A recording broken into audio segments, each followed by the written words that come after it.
Thanks for coming. A couple of quick comments about last week's game. I thought it was a great team win. Always appreciate Ohio Stadium, our fan base, and the Skull Session, and just incredible when you see the weather and you go in the pep rally and all that. It's just I just always like to never not appreciate what we have here at Ohio State.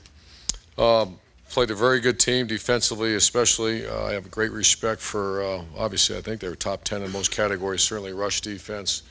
And it was our guys are sore. That was a tough game. That was a tough physical, two sledgehammers going after each other. And I thought we played a very good team. And I thought once again, 2 weeks in a row, we had to overcome some adversity, whether it be an injury to a player like we had to deal with the Christian Bryant deal against Northwestern, new starter, and then having one of our best players get ejected from the game and have to regroup, and that had an impact on the game.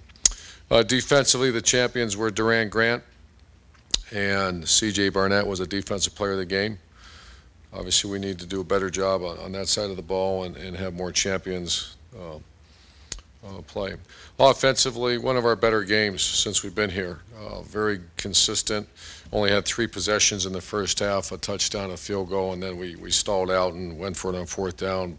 Second half is probably our best football we've played in quite a while. Our offensive line played exceptional.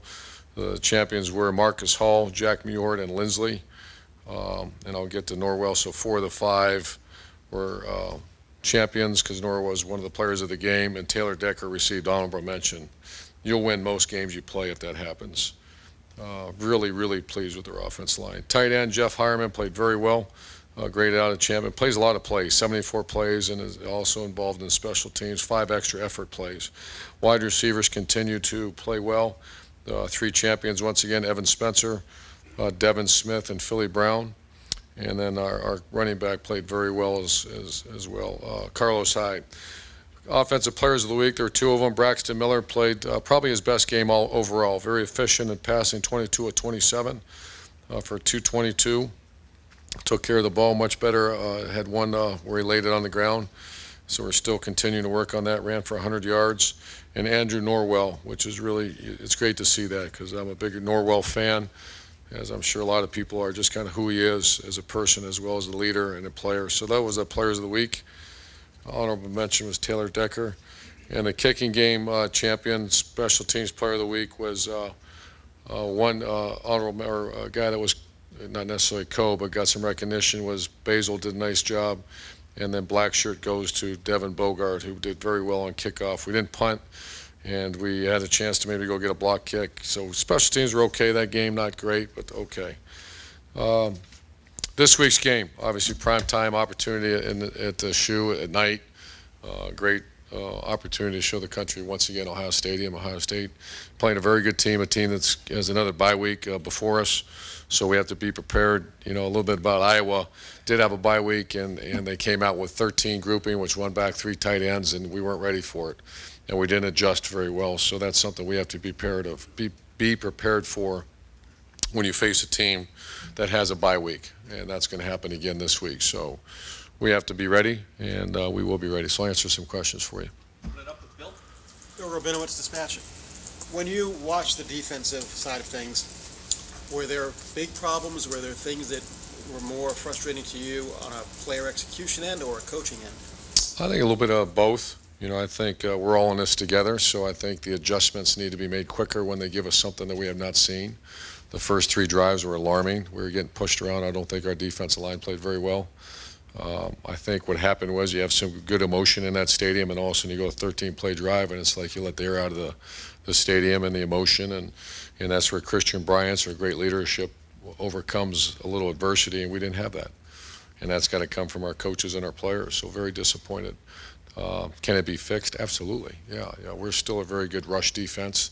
Only gave up 100-some yards. Pass defense has been a struggle, and we got to continue to work on that because we've dealt with some injuries and depth issues, and we just got to play better. So very, very concerned. And Penn State, like Iowa, has very good tight ends, and that was a big issue. How much are you going to work on that? How big an issue is that? Well, it started already. I mean, we better be ready because they're a little bit better throwing team than Iowa, and Iowa hurt us. Second row middle, Dave. Dave Biddle, Bucknuts. Urban, Tommy Shutt's first week back. How's he doing? He only played 10, 12 plays. I went back and watched it today. It was my day to watch the defense, and he actually did pretty good. I think you'll see more of him in the game because we didn't play very well up front. And Michael Hill, I want to ask about him. He played the first couple of weeks. Michael Hill. Yeah, he's got an injury. He's same high school injury that we thought would be improving, and then he's got a shoulder. So right now he can't play. So we're trying to get him back as soon as we can. And if he doesn't play the rest of the year, you could redshirt him. Is that? I think so. Yeah, I think he only played in the first few games. Front row right, Austin Ward, ESPN.com. Roby set such a high standard a year ago. If it seems like he's up and down, not even including the ejection, is it because he's being held to such a high standard he set, or do you guys feel like he's maybe struggling at times this year? I don't know. I think once again he did set a high standard, and we all hold up. When I say we, he himself. So he's not playing at the same level he played a year ago. At times he plays fantastic, and then the one thing about a corner position, when there's a mistake, it's glaring. But he works his tail off, and he's got great work ethic, great attitude. He's coming back every day, and he's going to finish the season real strong.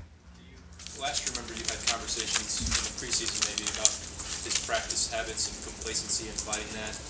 What are those kind of conversations like between the two of you now? Now that he made the decision to come back and he's maybe not doing all the things he wanted to. What's our conversation? There's really not much conversation other than how to get better. Any conversation about coming back, going, and all that, that was done back in February. So it's just about his practice work ethic is pretty good. I mean, it's improved, and that's something I keep pushing real hard.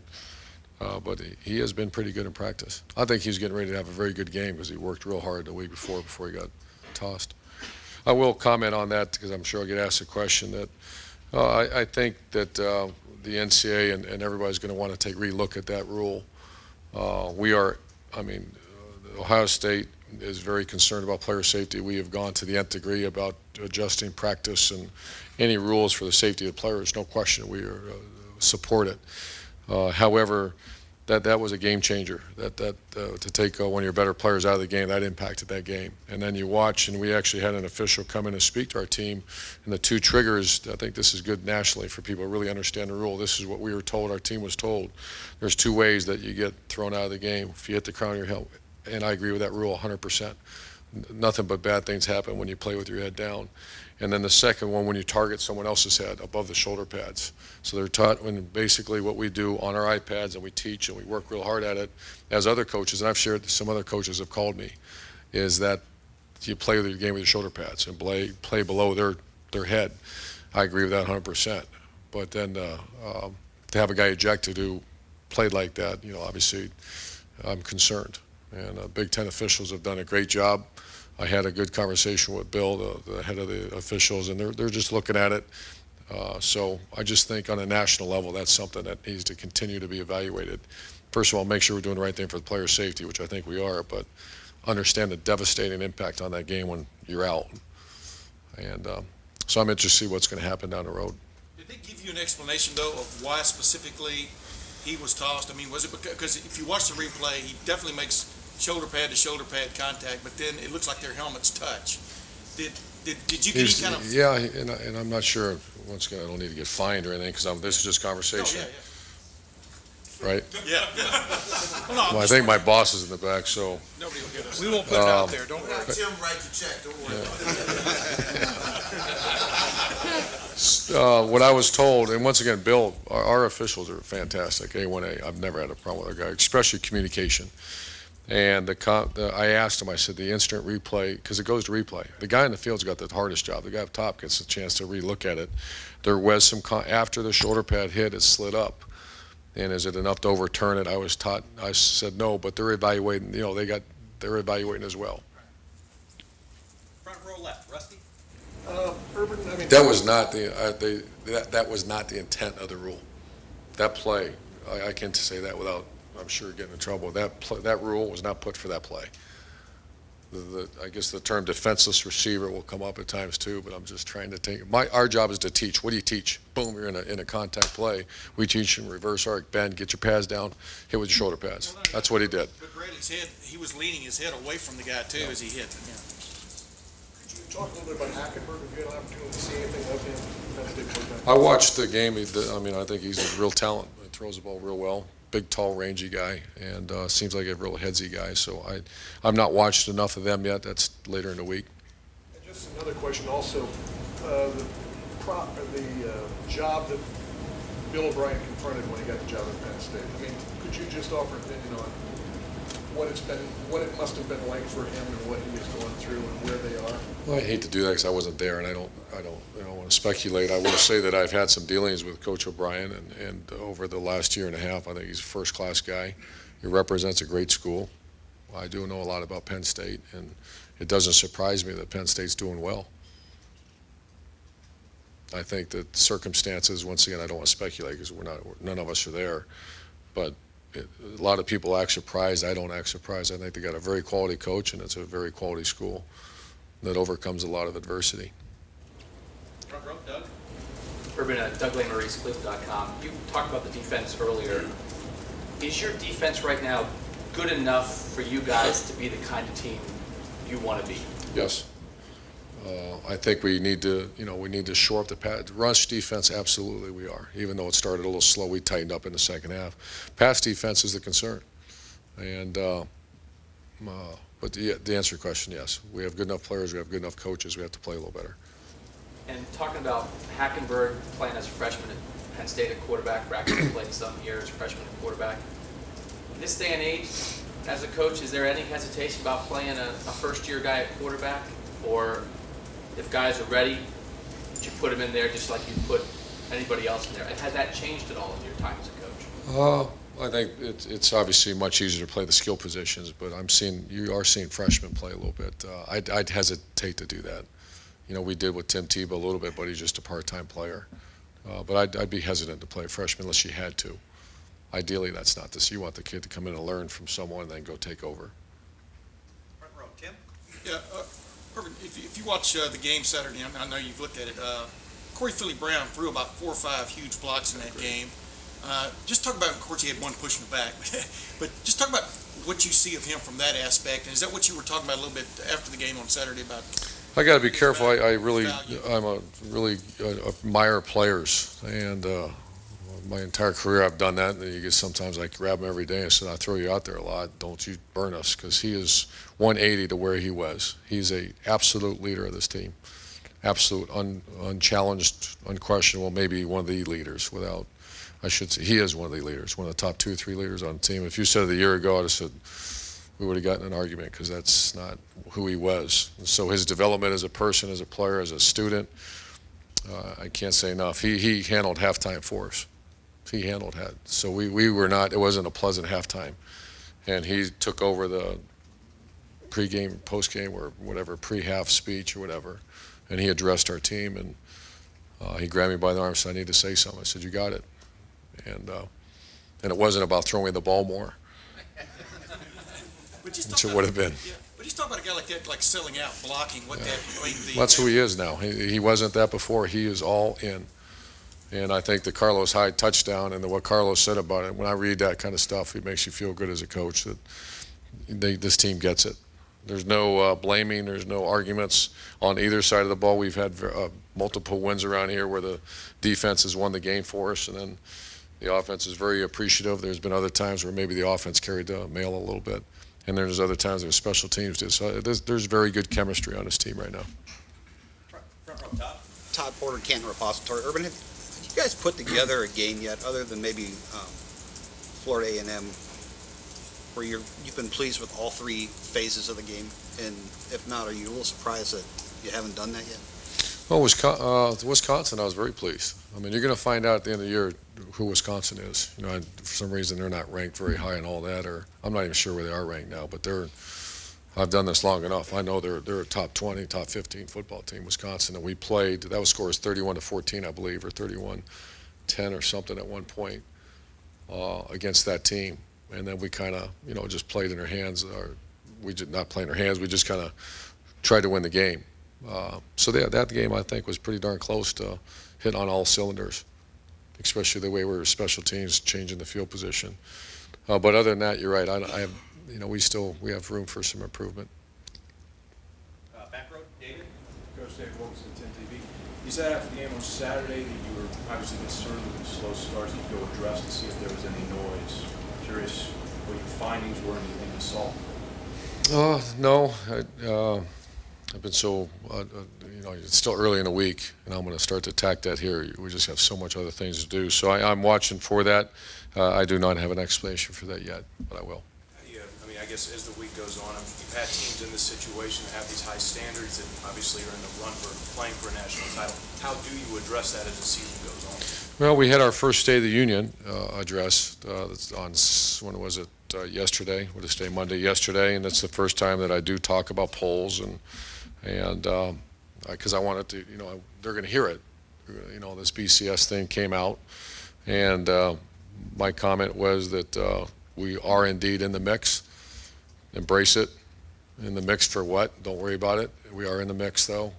People think very highly of you. Maybe some people don't. That doesn't. You just have to go out and be the best team on the field on Saturdays, not in the country. And so I did address it. We just talked about it, and somewhat briefly, but at least it was addressed. That's the first time I've done that.